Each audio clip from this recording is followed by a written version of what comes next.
E aí, pessoal, espero que vocês estejam bem. Então, hoje estamos aqui dando sequência à nossa série de vídeos referente à produção de recursos educacionais abertos.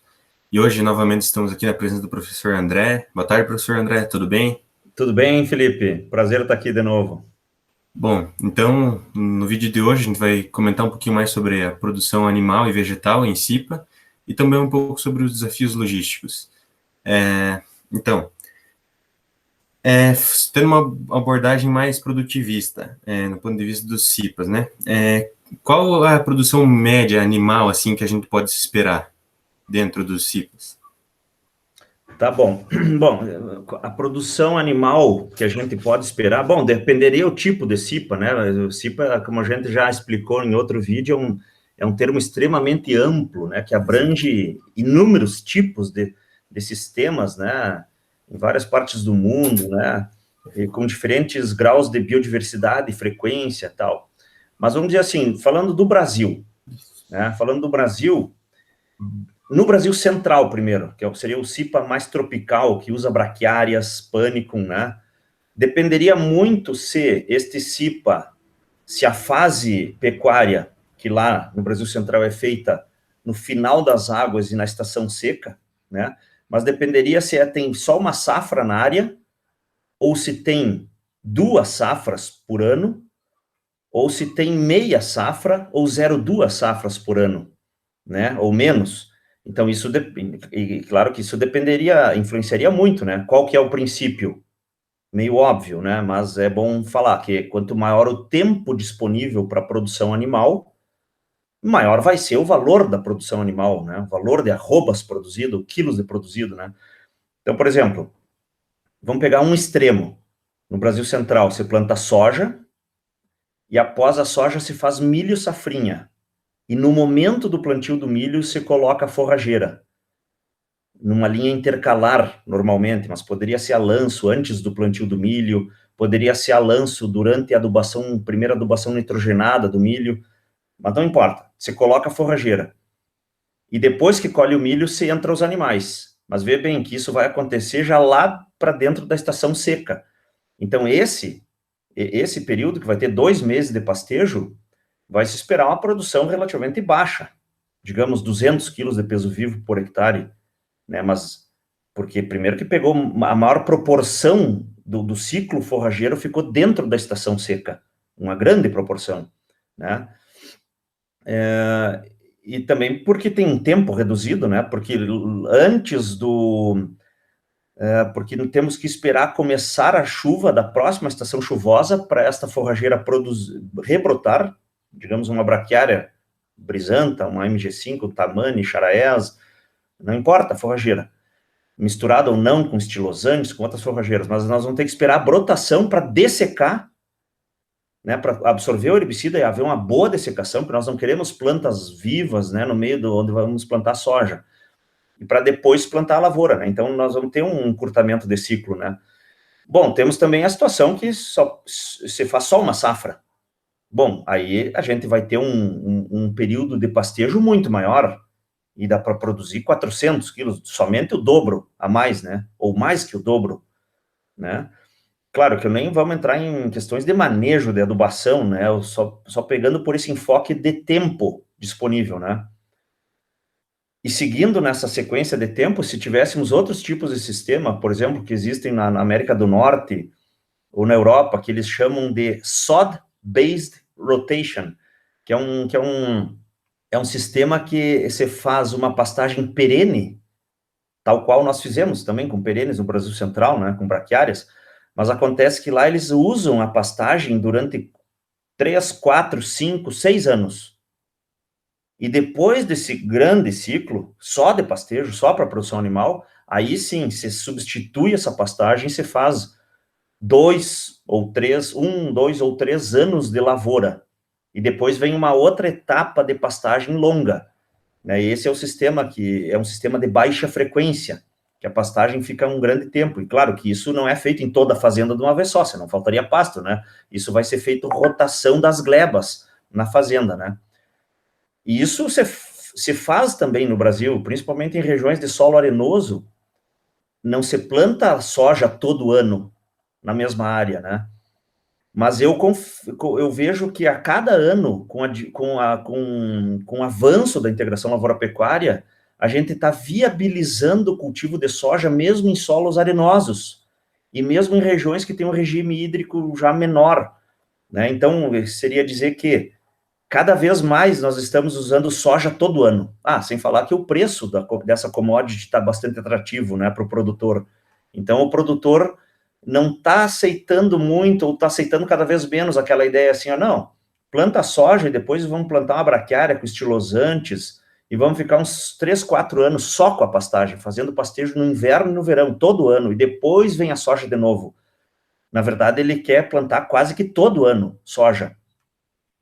Quer dizer, ele poderia plantar todo ano soja rotando nas glebas, mas eu quero dizer assim que na mesma gleba ele quer plantar todo ano. Então, praticamente, hoje nós usamos as espécies perenes como anuais, porque nós plantamos todo ano, né? Claro, então, que nesse sistema que eu fico 3, 4 anos com a pastagem, bom, aí, claro que dá para produzir mais de 1.000 quilos de peso vivo por hectare, né? Porque daí eu vou ter 365 dias por ano de pastejo, né? Fazendo diferimento ou não, manejo de adubação e tal, mas então aí, claro, então vejam, aqui nós partimos de 200 quilos para 1.500 quilos, né? Isso somente analisando o tempo. Bom, no sul do Brasil, como é que a gente poderia dividir isso? Vamos partir do pressuposto que no sul do Brasil também seja um sistema de alta frequência. O que significaria isso? Todo ano vai ter lavoura. Tá? Mas não necessariamente precisaria ser assim, né?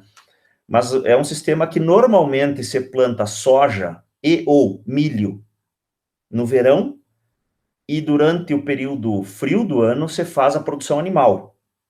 Né? Claro que na mesma propriedade eu vou ter que ter uma área pulmão, uma área de pastagens perenes de verão, ou pastagem naturalizada, para manter o gado que não foi terminado, ou para recriar o gado e terminar na pastagem, ou para manter vacas de cria e produzir o seu próprio bezerro, né? Bom, aí tem todo um manejo, mas vamos pegar só a área de integração dentro da propriedade. Nessa área, tal qual o centro-oeste também, nós poderíamos ter um extremo, que seria plantar uma lavoura só, uma safra só, bom, então se uma safra, vamos falar então de 4 meses, né? Então nós teríamos 8 meses por ano para fazer a produção animal, que um ano tem 12 meses. Se nós vamos usar 4 para lavoura, nós deveríamos ter 8 meses de produção animal, de pastejo de produção animal. É possível? Bom, tem uma infinidade de fatores de diversas naturezas que vão nos afastando de 8 meses, né? Problemas climáticos, problemas logísticos, problemas de o que plantar, de inverno, de verão, ou misturar, né, problemas de várias maneiras, ou negligência mesmo dos produtores, muitas vezes, né? Mas, pelo menos, temos que ter na nossa consciência que o que nós buscamos é isso. Eu busco chegar o mais perto de 8 meses de produção animal, quando eu faço só 4 meses. Bom, se fosse isso, daria uma produção de 800 quilos de peso vivo por hectare, né? Poderíamos fazer uma mistura com diferentes cultivares de diferentes espécies de inverno, na sequência, ou até mesmo misturado com forrageiras anuais de verão, né? No Uruguai já vendem semente de forrageira de anuais de verão misturada com anuais de inverno. Um mix forrageiro para plantar ali no outono, né? Que a gente está na dúvida. Será que em fevereiro eu planto uma de verão, anual de verão, uma anual de inverno, né? Então, depende do ano e depende o clima da região, depende do microclima da propriedade, né? Mas, querendo ou não, se eu tiver 8 meses, eu posso fazer um planejamento de misturas e épocas e coisa que eu consigo ter um grande período de pastejo, isso vai me dar uma produção de 800 quilos, digamos. Bom, a segunda situação é quando eu tenho safrinha. Bom, aí, naturalmente, o tamanho do inverno, digamos assim, né? O tempo disponível para você fazer a produção, ele vai ser muito menor, né? Ele vai ser muito menor, mas mesmo assim é possível, e é possível a gente ter o que chamam a terceira safra, que é a safra de carne ou de leite, né, que você faz. E na safrinha, uma coisa curiosa que tem que acontecer, vamos dizer, aqui no sudoeste já temos mais de 10 mil hectares de milho, safrinha, né? e isso estava em plena expansão, exceto agora por algum problema de enfesamento, e, né, cigarrinhas e coisa, mas tirando esse problema, a tendência é aumentar o milho safrinha.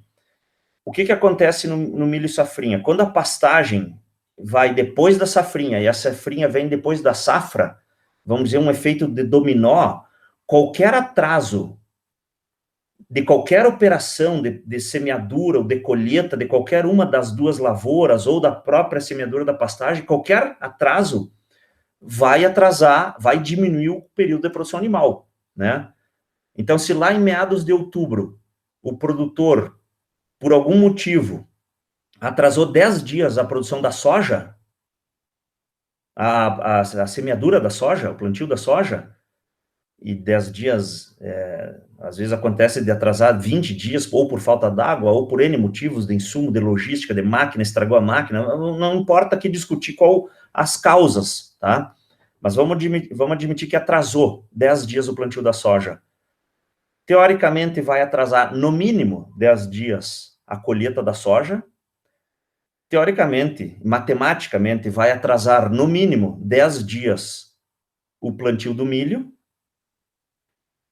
E colocando o milho mais deslocado para o lado do outono e inverno, o ciclo dele tende a aumentar alguns dias, né? Porque é uma planta que responde à soma térmica. Então, quanto mais para dentro do outono a gente plantar o milho, por exemplo, vamos plantar o milho 1º de fevereiro. Esse era o plano. Não deu. Vamos plantar 20 de fevereiro. Tá, 20 dias. A colheita não vai atrasar em 20 dias. A colheita vai atrasar em 30 dias, né? E atrasando a colheita do milho safrinha, vai atrasar o plantio das forrageiras de inverno. Então, eu vou encurtando cada vez mais o meu tempo destinado à produção animal, né? E atrasando o plantio das forrageiras de inverno, a partir de meados de abril, uma semana de atraso equivale a 2 semanas ou mais de atraso na entrada dos animais. Porque, da mesma forma que o milho, as forrageiras de inverno, as pastagens de inverno, para se estabelecerem, é importante pegar ainda uma soma térmica, uma radiação mais alta e uma temperatura mais alta, pegando ainda o final do outono para se estabelecer. Se nós implantarmos um azevém, digamos, em final de junho, julho, ele vai levar muito mais dias para receber os animais do que nós fizéssemos isso em 10 de abril, né? Então, vejam que o atraso, um atraso vai acumulando as janelas de atraso, né? E pior é que não é matemático. Quanto mais para o lado do inverno, cada semana de atraso tende a atrasar ainda mais a entrada dos animais, né? E existem situações, por exemplo, agora, se nós andarmos por aqui, tem milho para colher, milho safrinha, que ainda está verde. Bom, eu fico imaginando essas áreas, praticamente o milho está sendo uma planta de cobertura, está ali, vamos colher, mas em agosto, final de agosto, já vai ser dessecado, talvez, para plantar soja. Então, nessas áreas, o tempo disponível é tão reduzido que nem valeria a pena fazer a integração lavoura-pecuária, né? Porque, querendo ou não, depende da área, da fazenda, né? Mas provavelmente alguma cerca, algum bebedouro, alguma coisa vai ter que ser feita na área, né? Que existem os desafios logísticos na integração, né? Bom, então, uma coisa, Trentin, se tu me permite, rapidinho aqui, sem estender muito o vídeo, mas eu gostaria de compartilhar um raciocínio aqui com vocês, que é extremamente simples, mas acho que é bastante didático, que a produção animal por hectare, que foi essa pergunta que tu me fizeste originalmente, né? Eu já vou chegar lá para responder pontualmente, né? Ela depende desses 3 fatores que estão aí na equação, tá? Ela depende do desempenho animal, né? E o desempenho animal é, vamos dizer, o ganho médio diário, quanto que cada animal ganha de peso por dia em gado de corte, ou quanto que cada vaca produz de leite, né, por dia. Bom, isso aqui tem diversos fatores aqui que a gente poderia aumentar isso aqui, né? Diversos fatores, né? Tem a ver com, principalmente, intensidade de pastejo, escolha, suplementação, bom, muitas coisas. O segundo fator é a taxa de lotação. né, a capacidade, a taxa de lotação, quantos animais vai por hectare, né? Então, e o terceiro fator é o tempo de utilização da pastagem, né? Então, que esse aqui é o que nós estávamos discutindo mais neste momento agora, esse terceiro fator aqui, né? Esse aqui também, via adubação, via calagem, fosfatagem, gessagem, via irrigação, via vários fatores, eu vou conseguir fazer com que aumente a lotação, misturas de espécies, né? Claro que esses dois aqui deixamos talvez para um outro momento, né? Mas vamos focar neste tempo de utilização aqui, que eu acho que é um fator que merece mais atenção, né? Então, respondendo a tua pergunta, fazendo uma revisão dos trabalhos do sul do Brasil aí, então aqui eu vou te responder a pergunta usando os dados do sul do Brasil, tá?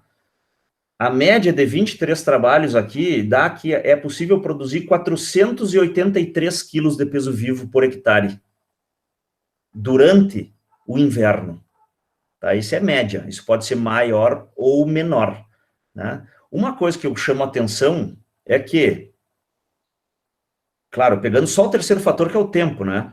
Eu poderia manipular os outros dois fatores, que é o desempenho e a taxa de lotação, mas somente esse ponto a gente observa que o ganho de peso vivo por hectare, ele é correlacionado ao tempo de utilização. Parece óbvio isso, né? Mas só que nem sempre a gente presta atenção muito nisso. Será que o produtor, que faz a integração lavoura-pecuária, quando ele atrasa o plantio da soja lá, ele atrasou 15 dias o plantio da soja, ele até pode pensar assim, não, mas ainda estou numa janela recomendada, não vou diminuir a produtividade da soja, ainda está tranquilo. Não, não está tranquilo, porque ele vai deprimir a produção animal, e também vai deprimir a produção do milho safrinha, se for o caso, né, naquele efeito dominó que eu falei, né. Então, qual que seria o fundamento aqui? A gente tentar sempre, e isso é fácil falar, né, eu concordo, mas temos que concordar, então, com isso, que a gente deveria tornar o menor possível o intervalo de tempo entre os cultivos. A gente deveria fazer um uso de 365 dias por ano da terra. Né? Isso traria um sistema mais produtivo e mais provedor, fornecedor de serviços ambientais, principalmente melhoria de solo. Né? E aqui eu fiz um cálculo, Trentin, é apenas um cálculo que é o seguinte, é a perda financeira somente pela logística. Então, digamos assim, imagine uma situação hipotética, temos 100 hectares de terra e temos um rendimento operacional de 20 hectares por dia, tá? De semeadura. Bom, nesses 100 hectares, provavelmente, o que o produtor vai fazer? Ele vai retirar o gado, vai dessecar toda a área e vai começar a plantar. Observem bem, eu estou partindo neste raciocínio que não existe intervalo de tempo entre a retirada do gado e a dessecação. Tá? Não existe, não se recomenda retirar o gado antes da dessecação, exceto se a pastagem estiver mal manejada, daí sim, mas partindo do pressuposto que houve um manejo correto. Então, tira o gado hoje, desseca amanhã, e também não é recomendado um tempo de 20 a 30 dias entre a dessecação e a semeadura da lavoura. Então, eu estou partindo do pressuposto que não tem nenhum dia de intervalo entre a retirada do gado e a dessecação, e entre a dessecação e a semeadura da lavoura. Então, estou partindo do pressuposto já que é uma minoria dos produtores que fazem, tá? Mas apenas depois que ele retirou o gado e dessecou, como ele fez só de uma vez só, né, essa que é a lógica, então ele tem, no primeiro dia, ele retirou o gado, dessecou, aí no segundo dia, ele plantou 20 hectares, então ficou 80 hectares sem uso. No próximo dia, ele plantou mais 20 hectares, ficou 60 hectares sem uso. No próximo dia, ele plantou mais 20 hectares, ficou 40 hectares sem uso. E assim por diante, até fechar no sexto dia que finalizou o plantio, né? Bom, mas, então essa linha azul corresponde à área, hectares a ser plantados, né? Começando nos 100 hectares no dia 1, no sexto dia 0 hectares a ser plantado, ou seja, finalizou o plantio. E na linha vermelha representa a perda financeira, né? E para esse cálculo aqui, eu usei uma produtividade de 3 quilos de peso vivo por hectare por dia, tá?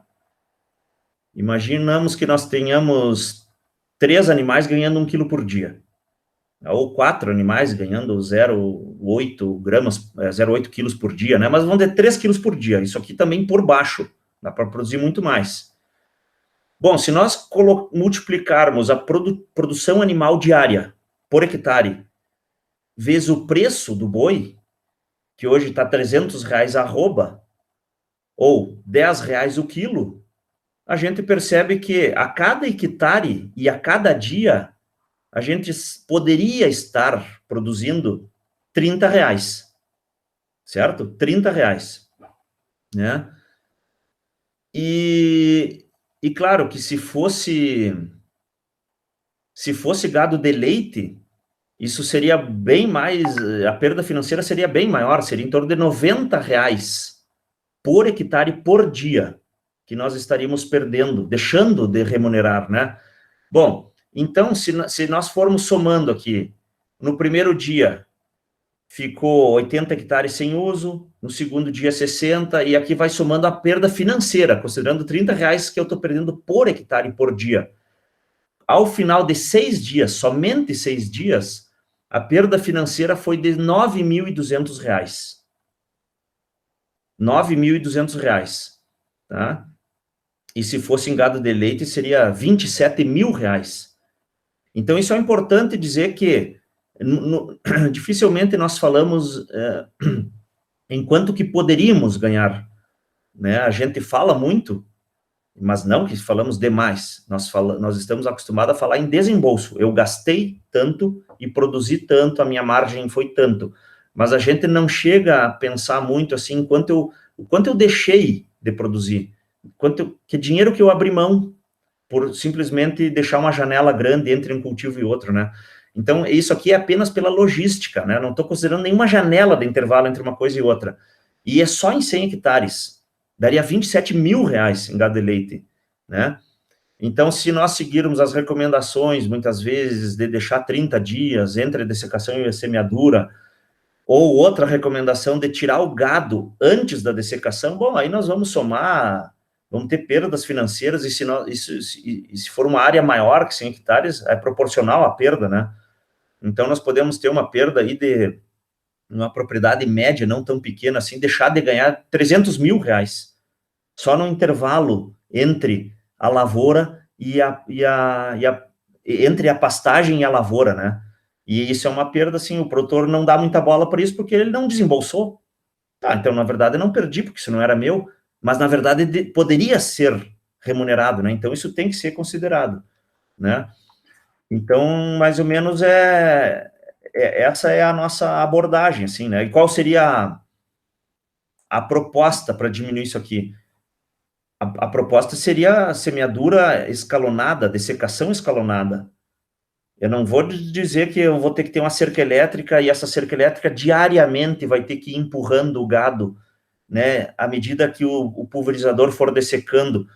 Mas uma área grande, no mínimo em três partes, a gente poderia dividir, ou, na pior das hipóteses, metade e metade. Eu encerro o gado nas partes que está mais alto de massa de forragem e faço a operação nesta metade. E depois eu tiro o gado de lá e daí faço na outra metade. Daí eu já não teria toda essa perda financeira. 483 quilos, Trentinha, a resposta para a tua pergunta. Ótimo, ótimo. Bom, então, como o professor falou, né, o tempo de utilização das pastagens é muito importante com relação ao ganho animal, né? O que a gente pode fazer para aumentar esse tempo de pastejo, o tempo de utilização da pastagem? Bom, aí, sim, tá certo. Bom, primeira coisa, a gente tem que ter uma forrageira precoce. Tem que ter uma forrageira precoce, né? Pelo menos uma que compõe o mix forrageiro, né? Então, por exemplo, temos aveias pretas, ou brancas, ou centeios, são materiais que, se forem adubados, e sempre a pastagem vai ter que ser adubada, tá? Esse é um preceito nosso do CIPA, né? O que pode não ser adubado é a lavoura, mas a pastagem tem que ser adubada. Então, se ela for implantada em plantio direto, adubada e receber o nitrogênio de cobertura e trabalharmos com uma planta precoce, a gente poderia entrar com o gado 35 a 40 dias após a semeadura. Então, eu tenho que ter uma precoce, uma média e uma tardia. Então, a mistura de cultivares, de espécies, de diferentes ciclos, já me induz a aumentar o período de utilização da pastagem. Sem falar que também uniformizaria o valor nutritivo, a qualidade da forragem durante o tempo, né? Nos nossos trabalhos do Grupo GISPA, a gente retirava os animais da pastagem quando a massa de forragem era constituída por até 50% de lâminas verdes. É um dossel rico em lâmina, que não se enxerga o solo, não tem perfil florescido. Os animais estão ganhando 1 quilo por dia. Mas a gente vai ter que tirar os animais, porque está na época de plantar soja, e tem que retirar, é uma judiaria retirar, porque está tendo alta renda, mas também eu não quero atrasar o plantio da soja. Então, em sistemas mais intensivos, que é o CIPA, a gente não se dá o luxo de permitir que a pastagem fique florescida, fique com baixa produção de lâminas foliares, e que o ganho animal, e que a capacidade de suporte baixe no final desse ciclo. Não. A produção está num nível alto e não desce, e aí eu interrompo ele para plantar lavoura, mas ele se manteve sempre num nível alto, desde o início até o fim. Isso como se faz? Adubação e uso de materiais longevos ou misturas de forrageiras, né? Isso, outra coisa que daria para fazer é plantar quanto mais cedo possível. Então, vou plantar hoje tem materiais de trigos forrageiros que isso não é pesquisa, mas relatos de produtores, né? Que tem produzido muito bem em plantio em fevereiro. Ele é de inverno. Trigo para pastejo, né? Tem centeios também, as próprias aveias brancas também, né? Ou seja, eu posso plantar anual de verão bem cedo, bem cedo. Eu posso plantar, inclusive, junto com o milho safrinha, né? Como tem um relato em outro vídeo, né? De um produtor de Salgado Filho que planta o azevém em final de fevereiro, no dia do plantio do milho. Planta um sentido, isso ele não faz, mas poderíamos fazer se não fosse um relevo acidentado, poderíamos plantar cruzado, né? Não precisa ser exatamente cruzado, mas assim, que pegasse uma linha diferente, né? Plantar vem antes. Nós, aqui na UTFPR, nós plantamos no estágio R5.5 da soja, plantamos ervilhaca, aveia, azevém, sorgo, milheto, sorgo com azevém, várias coisas, alanço no cair da folha da soja. Isso sempre no objetivo de antecipar de 15 a 20 dias a entrada do gado, né, reduzindo o vazio forrageiro de outono, né? Então, antecipar o início via semeadura precoce, via adubação, via correto plantio, a adubação de base, e postergar o fim. O que seria postergar o fim? Eu vou dessecar, tirar o gado da pastagem somente no dia da dessecação, e vou dessecar somente no dia anterior à semeadura da lavoura. E também, esse dossel vai estar rico em folha. Essa palhada vai ser rica em folha, não como. Né? Então, assim a gente consegue aumentar o período produtivo, né?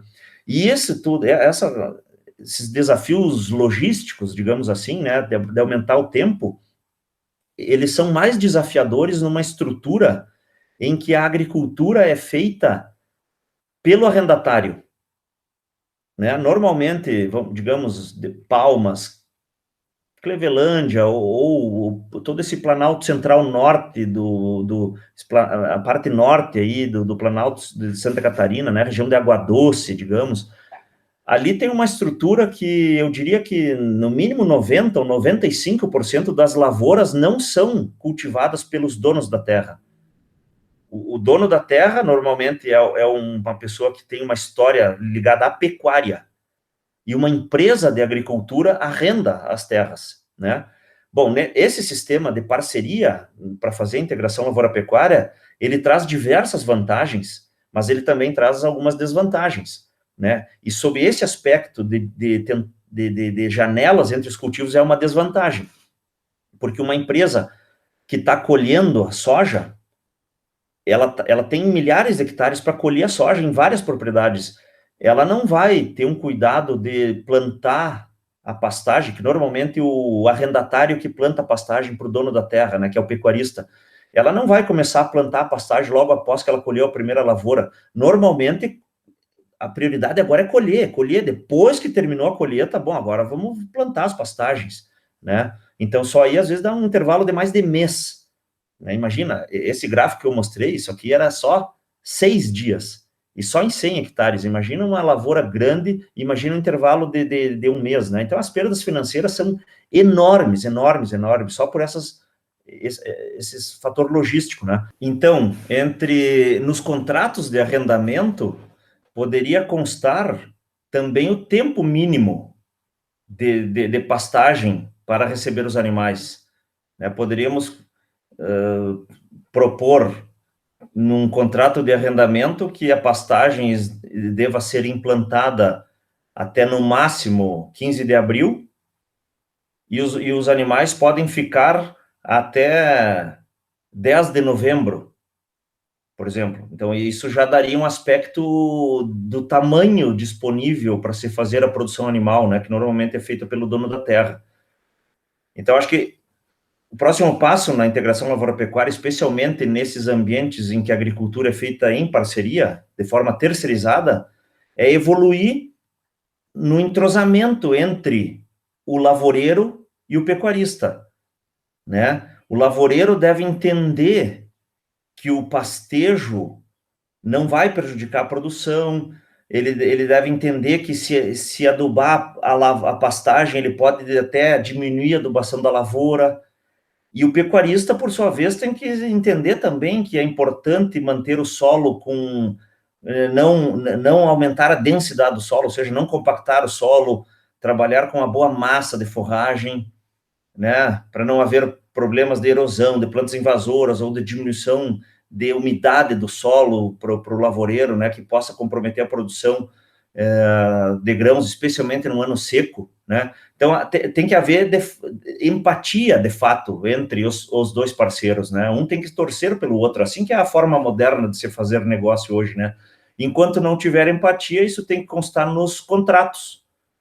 Escrever, essa pastagem não pode diminuir de 12 centímetros de altura, deve ser mantida a 17 centímetros de altura, ou de 20, ou de 15 a 30, nessa oscilação, nessa amplitude, deve receber 100 quilos de MAP, digamos, alguma coisa de adubação, e principalmente deve ter, no mínimo, digamos, 4 meses disponível para os animais. Ou, da semeadura até a dessecação tem que ter, no mínimo, 6 meses. Isso no contrato. Aí sim, a gente poderia vislumbrar um novo patamar de produção animal nas pastagens de inverno, né, que é o que a gente busca. Ótimo.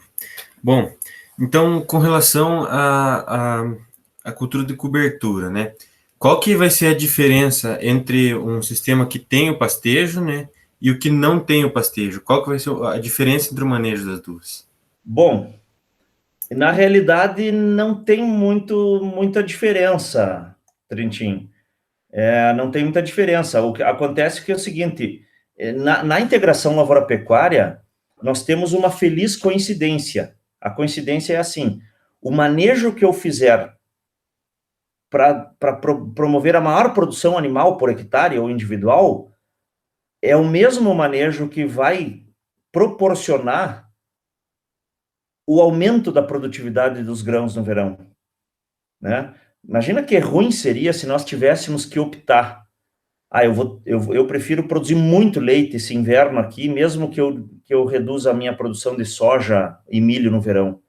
Ou eu digo assim, não, eu vou produzir menos carne no inverno porque eu quero maximizar a produção de soja no verão. Que eu tivesse que optar por um ou outro, né? Não temos essa situação. Então, o correto manejo da pastagem, aquele manejo que vai manter a qualidade do solo, da pastagem, massa, alta fotossíntese, ter folhas, né, em abundância, ou seja, isso significaria dizer que para a maioria das nossas pastagens anuais de inverno, aí, todas as aveias, os azevens, trabalhar sempre em torno de 18 centímetros, ou numa escala de 15 a 25 centímetros de altura. uma massa de forragem de 1.800 a 2.000 quilos de matéria seca por hectare. Se mantivermos a forrageira assim, a pastagem assim, nós vamos ter uma alta produção animal por hectare e uma alta produção de grãos por hectare, na sequência. Então, na verdade, não tem nenhum tipo de manejo. Talvez o único tipo de manejo diferente que poderia ter, só deixa eu compartilhar rapidinho aqui, seria que numa situação de integração lavoura-pecuária e que o gado seja animais de terminação, que é muito comum, né? O que acontece? O produtor tem que ter segurança que vá conseguir comercializar de maneira tranquila os animais antes da dessecação da pastagem, né? E por isso ele poderia trabalhar priorizando o manejo da pastagem, um manejo que priorize a produção. Aqui, desculpa, aqui tá em litros por vaca, né? Mas na verdade seria quilos por novilho, né? Quilos por boi. Então, priorizar um manejo numa oferta de forragem ou altura ou massa um pouco superior ao que daria a máxima produção por hectare, né? Digamos, aqui seria 15 centímetros e 25 centímetros para as pastagens anuais de inverno, né? Então, o produtor que está terminando animais é muito mais tranquilo ele trabalhar priorizando o ganho individual, né? Isso por vários motivos, pela segurança da comercialização, por ter animais bem terminados, carcaças com boa conformação, carcaças com boa gordura de cobertura, ou seja, o frigorífico não vai penalizar, vai remunerar bem, vai gostar, né? Não vai ter nenhum tipo, vai comprar quase todo lote, exceto algum que pode ser refugado, né? Que é normal isso.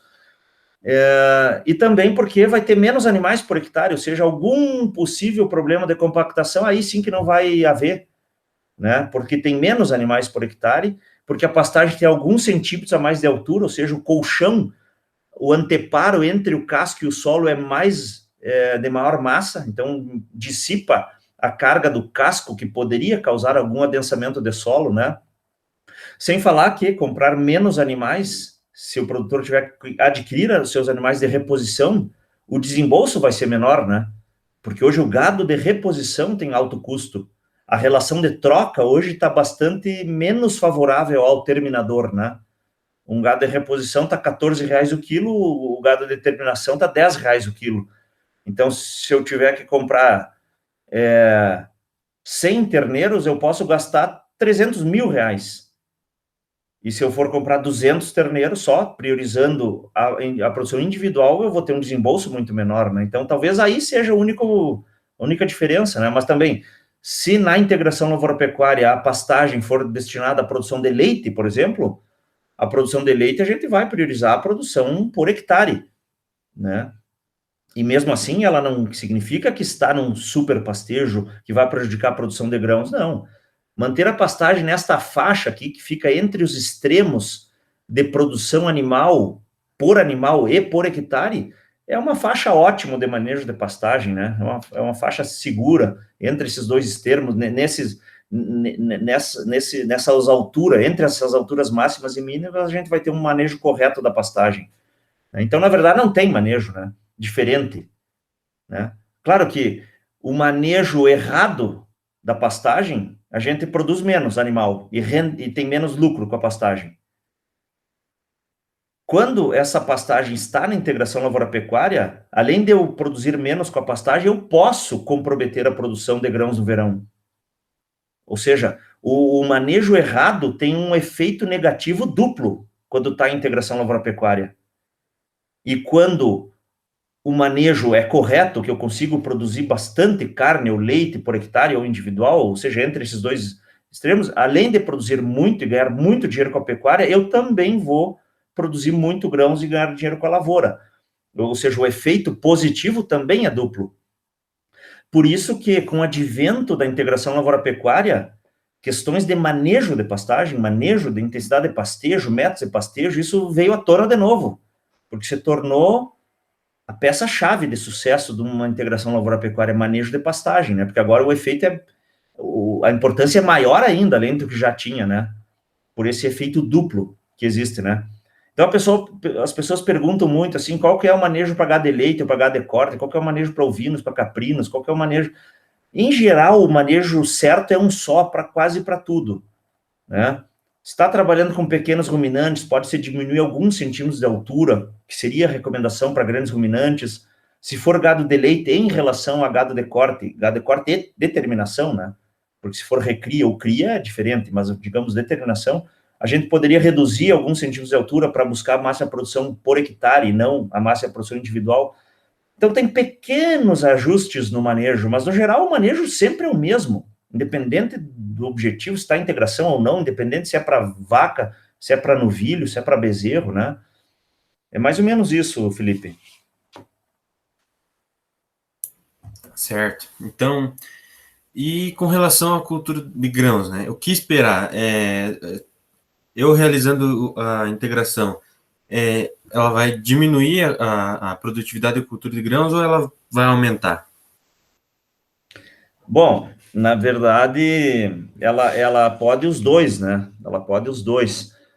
Mas o que já se tem hoje, vou dizer, se tu tivesse feito essa pergunta para mim há uns 15 anos atrás, ou 10 anos atrás, eu iria dizer assim, ó, que a integração lavoura-pecuária, que a presença de animais num tempo do ano intercalado com as áreas, com o tempo de produção de grãos, eles não diminuem a produção de grãos, não diminuem.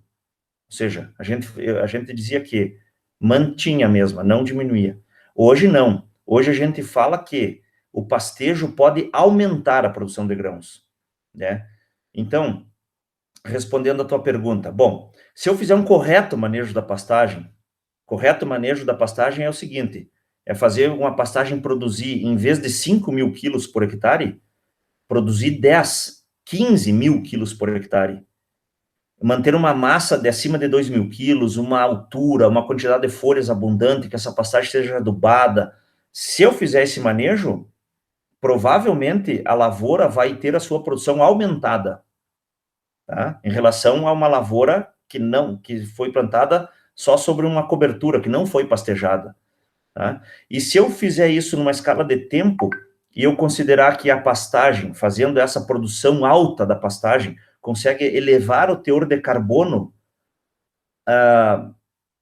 porque, bom, aí claro que a lavoura vai melhorar a sua produção, né? Porque os dados que nós temos dos trabalhos de integração lavoura-pecuária, diversos do sul do Brasil, do Uruguai, do Mato Grosso, de Goiás, de Rondônia, dos Estados Unidos, todos os ensaios que avaliaram a integração lavoura-pecuária de médio a longo prazo chegaram numa mesma conclusão. A conclusão é que, quanto maior a proporção de cultivos forrageiros sob pastejo em relação à proporção de lavoura, maior é a melhoria do solo. A melhoria do solo em termos de acúmulo de carbono. O carbono aumenta com o passar do tempo, quanto maior for a proporção de pastagem, né? Isso tem vários motivos para isso, né? Mas, então, se isso é verdade, então quer dizer que sempre a pastagem vai melhorar a produção da lavoura, né? A longo prazo, mas a curto prazo também.